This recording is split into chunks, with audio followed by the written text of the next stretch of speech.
এই পরিস্থিতিতে আমরা মনে করছি যে বিকাশ ভবনে মাননীয় শিক্ষামন্ত্রীর সঙ্গে দেখা করে এই চিঠি জমা দেওয়া সম্পূর্ণ বাতুলতা। এই চিঠি জমা দিতে আমরা আর বিকাশ ভবনে যাব না।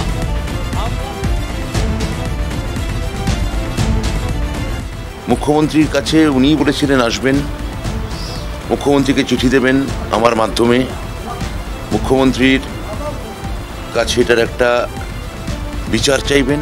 তারপর উনি ব্যাক আউট করলেন এবং এই যুক্তিটা কোনো যুক্তি হতে পারে না যে যুক্তি উনি বলছেন।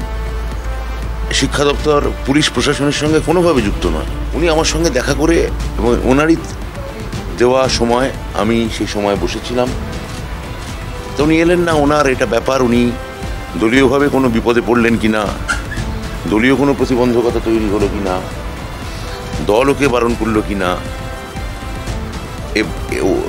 পরে এই ক্ষেত্রে ওনার কোনো অসুবিধা হবে কিনা এটা উনিই বলতে পারবেন। কিন্তু আমরা ওনার জন্য হাত বাড়িয়ে বসেছিলাম।